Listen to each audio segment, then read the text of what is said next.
Radio சிட்டியின் பக்தி studio. பகவான் ராமகிருஷ்ண பரமஹம்சரினுடைய பிறந்த நாள்னு பேசினோம் இல்லையா? அவர் சொன்ன ஒரு கதையை நான் உங்களுக்கு சொல்றேன். ஒரு யோகி தன் குரு கிட்ட போய், நான் 14 வருடங்கள் காட்டுல தனியா இருந்து தவம் பண்ணி நீர் மேல நடக்கக்கூடிய சித்தியை அடைஞ்சிருக்கேன் அப்படின்னு சொன்னானாம். அதை கேட்ட குருவானவர் அவனை பார்த்து, மகனே, ஏன் இவ்வளோ வருத்தப்பட்ட? 14 வருஷங்களையும் வீணாக்கிட்டேயே. ஒன்றையனா கொடுத்தா ஓடக்காரன் ஒன்ன தண்ணி மேல கொண்டு போய் அக்கறையில சேர்ப்பானே, நீ அடைந்த சித்தி ஒன்றையனா மதிப்புத்தான் அப்படின்னு ஆறாம். இதை கேட்டவுடனே அந்த சிஷ்யனுக்கு எப்படி இருந்திருக்கும் இல்லையா? அப்புறம் என்ன ஆச்சு? அந்த சிஷ்யன் என்ன பண்ணினா, ஒரு குரு கிட்ட போயிட்டு அவருடைய சிஷ்யன் சொல்றான், சுவாமி, நான் ஒரு 14 வருஷம் கடுமையான தவம் பண்ணி ஒரு சித்தி அடைஞ்சிருக்கேன், தண்ணி மேல நடக்கிற சித்தின உடனே அந்த குரு சொன்னாராம், எதுக்கு நீ அவ்வளோ சிரமப்பட்டு 14 வருஷத்தை நீ வேஸ்ட் பண்ண? ஒரு 1.5 கொடுத்தா ஓடக்காரன் இந்த கரையில இருந்து அந்த கடையில கொண்டு போய் விட போறான், இதுக்கா நீ 14 வருஷத்தை நீ வீணடிச்ச அப்படின்னு கேக்குறாரு. இவனுக்கு எப்படி இருக்கும் இல்லையா? நீ அடைந்த சித்திங்கிறது ஒரு 1.5 மதிப்பு தான் அப்படின்னாராம். இதுக்கு தான் பகவான் ராமகிருஷ்ணன் என்ன சொல்றாரு அப்படின்னாக்கா, இந்த மாதிரி வித்தையெல்லாம் காமிப்பாங்கல்ல, சித்தி அடைஞ்சிட்டேன் நான், என்கிட்ட இந்த சக்தி இருக்கு அந்த சக்தி இருக்குன்னு.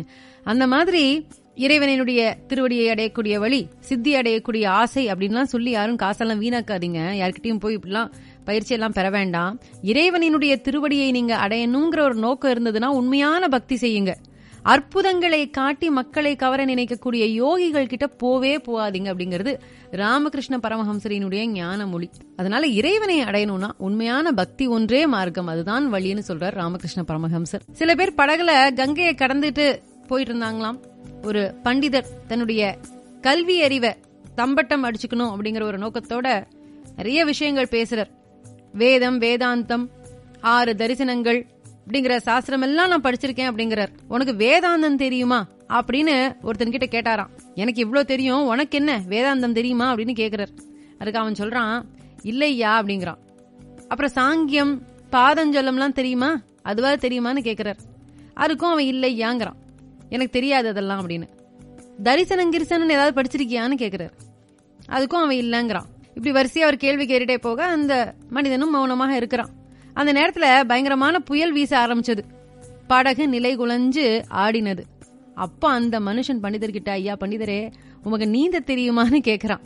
அதுக்கு பண்டிதர் தெரியாதுங்கிறார். எனக்கு சாங்கியம் பாதஞ்சலாம் தெரியாது, ஆனா நல்ல நீந்த தெரியும்ன்றாராம் அந்த மனுஷன்.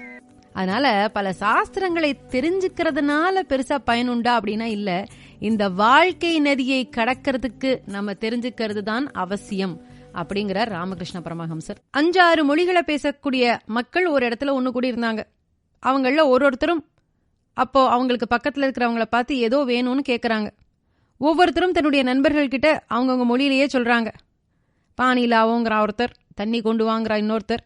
இப்படியா அவங்க பேசிட்டு இருந்த வார்த்தைகள் வேற வேற மொழிகளா இருந்ததுனால வேற வேற ஒலிகளோடு இருந்தது. பானி, வாட்டர், தண்ணீர், நீளு, இந்த மாதிரி காதல விழும்போது வேற வேற ஒலிகளாம் தானே இருக்கு. அவங்க பேசின மொழிகளை தெரியாத ஒருத்தர் அங்க இருக்கிறார். அவங்க ஒருத்தரும் வேற வேற வார்த்தைகளை பேசி ஒருத்தரையும் அனுப்பினதை பாக்குறார். ஒவ்வொருத்தரும் வேற வேற பொருள்களை தான் கொண்டு வர போறாங்கன்னு இவர் நினைச்சுக்கிறார். ஆனா கொஞ்ச நேரம் கழிச்சு எல்லாரும் தனியை தான் கொண்டு வராங்க. அட, ஒரே பொருளை தான் இவ்வளவு பேரும் கேட்டாங்களா, வெவ்வேறு வார்த்தைகள்ல வெவ்வேறு விதமா கேட்டாங்களான்னு ஆச்சரியப்பட்டாராம். தண்ணீரினுடைய பெயரை பல்வேறு மொழிகள்ல சொல்லும் போது அது வெவ்வேறாக காதுல விழுது. ஆனா அந்த பெயருக்கு உரிய பொருளை காணும் போது எல்லாம் ஒண்ணுதான் நமக்கு தெரியுது இல்லையா? அதாவது உள்ள பொருள் ஒன்றே, அறிந்தவர்கள் பலபடியாக சொல்கிறார்கள் அப்படிங்கிற மறைமொழி உண்டு. கடவுளிடம் ஈடுபட எல்லா கடவுளரும் ஒன்றே அப்படிங்கிற ஒரு உண்மை அனுபவத்தை நம்ம புரிஞ்சுக்க முடியும். ஒரே கடவுளை பலரும் பல வகைகள்ல வழிபாடு செய்யறாங்க அப்படிங்கிற உயரிய சமரச கொள்கைய இங்க ஒரு எளிமையான உதாரணத்து மூலமா நமக்கு பரமஹம்சர் சொல்லியிருக்கார். அதனால நம்ம வெவ்வேறு பெயரை சொல்லி அழைத்தாலும் இறைவன் ஒன்றே அப்படிங்கிற கருத்தை வலியுறுத்தியவர் ராமகிருஷ்ண பரமஹம்சர். 18/2/1886 இதுதான் அவர் அவதரித்த நாள். 16/8/1936 வரைக்கும் வாழ்ந்தார். ராமகிருஷ்ண பரமஹம்சர் அன்னை சாரதா தேவியாரினுடைய அருமந்த வாழ்க்கை துணைவர், வீரத்துறவி விவேகானந்தரினுடைய குரு, என்னுடைய ஆசானும் எனது குருநாதரும் எனது தலைவரும் எனது லட்சிய புருஷரும் என் வாழ்க்கையை உய்விக்க வந்த தெய்வமும் ஆகிய ஸ்ரீ ராமகிருஷ்ண பரமஹம்ச தேவர் அப்படின்னு சொல்லி தன்னுடைய குருதேவருக்கு புகழாரம் சூட்டியிருக்கார் விவேகானந்தர். ராமகிருஷ்ண பரமஹம்சரினுடைய உபதேசங்கள் உபனிஷத்துக்கு சமம் அப்படின்னு சொல்லி ராஜாஜியும் சொல்லியிருக்கார்.